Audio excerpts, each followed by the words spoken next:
Hello friends, welcome back to my YouTube channel railway info express.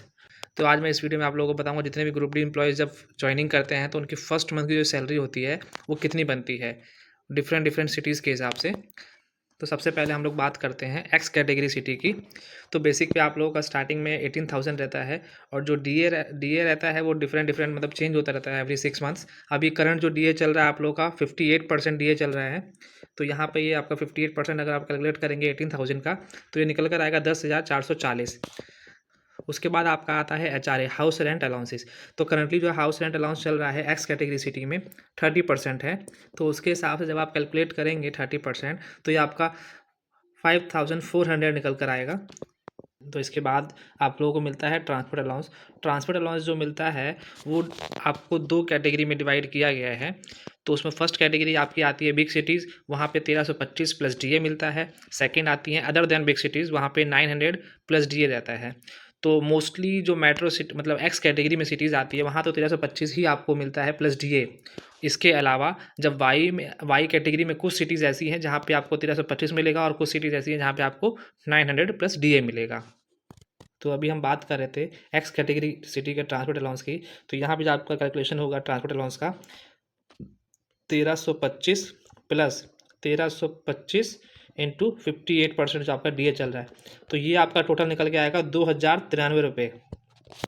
तो इन सबको मिलाकर आपकी ग्रॉस सैलरी बनती है ग्रुप डी एम्प्लॉयज़ की 35,933 एक्स कैटेगरी सिटी में। और इसमें जो डिडक्शन होता है आपका वो कैलकुलेशन होता है 10% of basic and DA.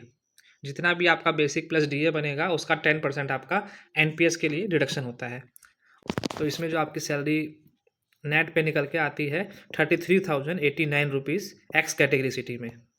Same यही चीज़ आपकी वाई कैटेगरी में रहेगी। बेसिक आपका सेम रहेगा, डीए आपका सेम रहेगा, एचआरए यहाँ पे आपको 20% मिलेगा।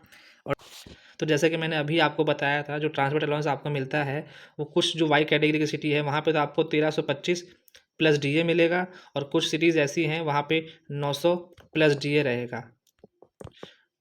तो इसमें आपका थोड़ा बहुत डिफरेंस हो सकता है। अगर आपको 1325 प्लस डीए मिलेगा तो आपको 2,093 मिलेगा वाई कैटेगरी में, और अगर आपको 900 प्लस डीए मिलेगा तो 1,400 प्लस 22 मिलेगा।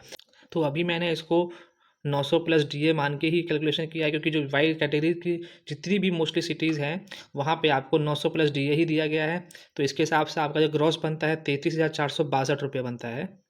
यहाँ पे जो आपका रिडक्शन होगा 2,844 आपका रिडक्शन होगा। तो नेट सैलरी आपकी बनेगी वाई कैटेगरी सिटी में 30,618 रुपीज़। अब हम बात करते हैं जेड कैटेगरी सिटी की। तो बेसिक आपका 18,000 है, डीए इसका 58% कैलकुलेशन होगा। एचआरए जो जेड कैटेगरी में रहता है अभी करंटली 10% आपका एचआरए अभी चल रहा है जेड कैटेगरी में। और ट्रांसपोर्ट अलाउंस वहाँ पर भी सेम एज इट इज़ जो वाई कैटेगरी में है 900 प्लस डीए।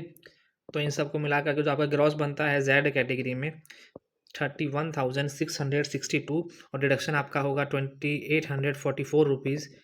तो डिडक्शन करने के बाद जो आपकी नेट सैलरी बनती है जेड कैटेगरी में वो आपकी बनती है 28,818 रुपीज़। फ्रेंड्स आप लोग क्लियरली देख सकते हैं कि डिफरेंट डिफरेंट सिटीज़ में डिफरेंट डिफरेंट सैलरी आपकी बनती है। एक्स कैटेगरी में आपकी बनेगी 33,089 रुपीज़, वाई कैटेगरी में बनेगी 30,618 रुपीज़ एंड जेड कैटेगरी में आपकी मिलेगी 28,818 रुपीज़। ये जो सैलरी आपकी है डिडक्शन करने के बाद है एनपीएस के। और ग्रॉस सैलरी आप लोगों को आप देख सकते हैं ऊपर ही मैंने आपको पहले ही कैलकुलेशन करके दिखाया हुआ है। इसके अलावा ग्रुप डी एम्प्लॉयज़ को अगर नाइट ड्यूटी के लिए बुलाया जाता है तो उसको नाइट ड्यूटी अलाउंस भी ऐड होता है सैलरी में ही आपके। अगर ओवर टाइम बुलाया जाएगा तो आपको ओवर टाइम चार्ज दिया जाता है। और अगर आप लोगों को कभी नेशनल हॉलीडे पे बुलाया जाएगा तो उसका भी आपको नेशनल हॉलीडे जो अलाउंस होता है वो दिया जाता है। प्लस अगर आपको कभी आपके हेडक्वार्टर से दूर भेजा जाता है तो वहाँ पर आपका टीए भी कैलकुलेशन होता है। तो आप लोगों की सैलरी जो है बढ़ जाती है। बट जो आप लोगों को मैंने नेट पर बताया इतना तो आपको मिलेगा ही मिलेगा। तो फ्रेंड्स मिलते हैं नेक्स्ट वीडियो में। अभी के लिए इतना ही। Bye bye, take care.